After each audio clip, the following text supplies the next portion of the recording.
Young medical student drawn to the freedom struggle to treating patients even in her 90s, proactive behavior remained a constant in Captain Lakshmi Sehgal's life.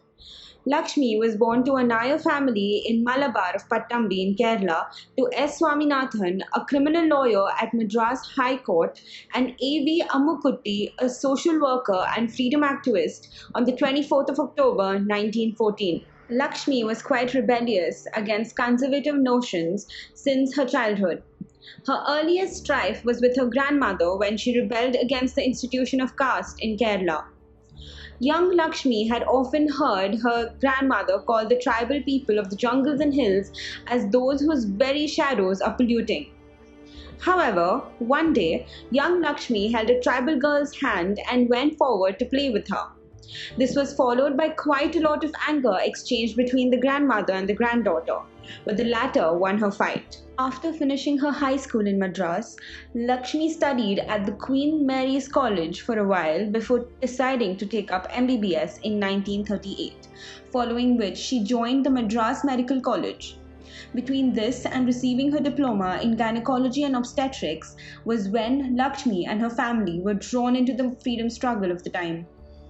Her mother, who was a Madras socialite, transformed into a pious Congress supporter who burned all of her granddaughter's pretty dresses in a bonfire of imported goods.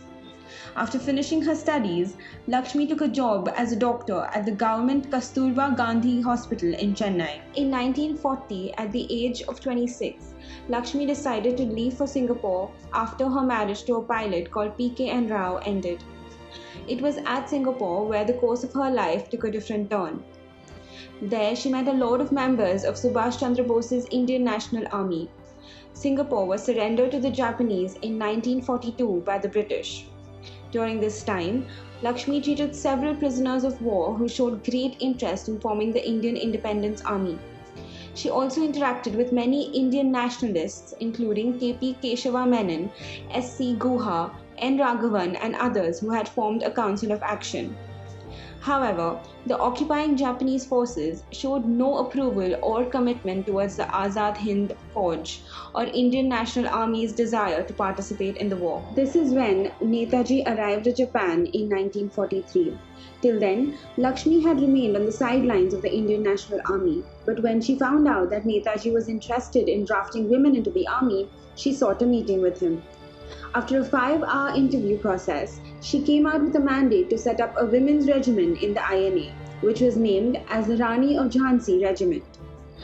Dr. Lakshmi became the leading force of this women brigade, and that's how she acquired the title of captain, which was referred to her rank and henceforth became an integral part of her identity. Captain Lakshmi was a part of the Burma March, which began in December of 1944 and was retreated in March 1945 by the Indian National Army leadership before they entered Impal.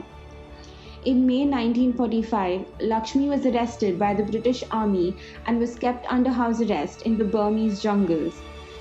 In 1946, she was sent to India, and by that time the Indian National Army troops in Delhi had risen a popular hatred of the colonial rule. In 1947, during the month of March, Captain Lakshmi married Colonel Prem Kumar Sehgal, who was also a prominent leader of the Indian National Army. Post this, they moved to Kanpur, where Lakshmi resumed her medical duties as she treated and helped the masses of refugees who had come from Pakistan.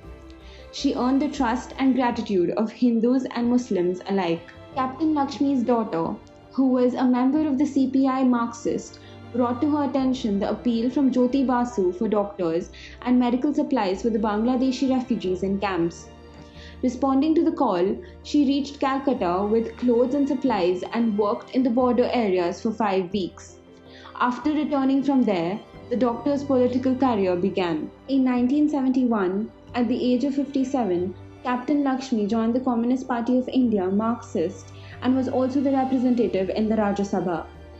Speaking about joining the party, she said that joining the party was like coming home, as she was already thinking like a communist by this point, by which she meant that earning too much money, property or wealth wasn't on her mind at all.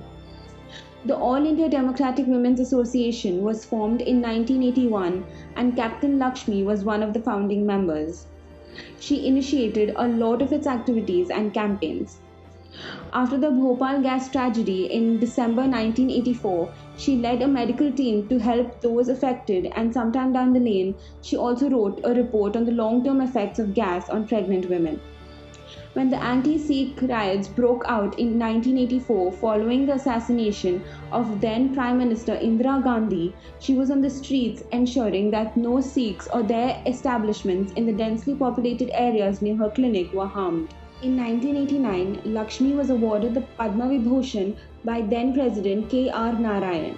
She was also a part of a campaign launched by the All India Democratic Women's Association against the Miss World competition held in Bengaluru in 1996, which led to her arrest by the police. During the 2002 presidential election, Captain Lakshmi was the left Communist Bloc's candidate against APJ Abdul Kalam.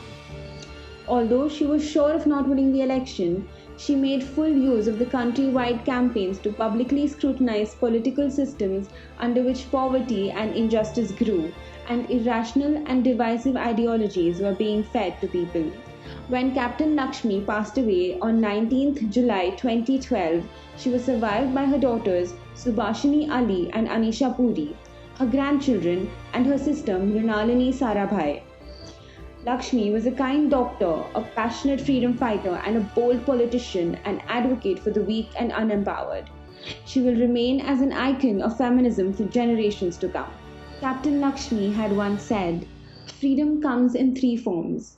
The first is political emancipation from the conqueror, the second is economic, and the third is social." As we remember her today on her birthday, we can all spare a thought to think about the form of freedom we have today.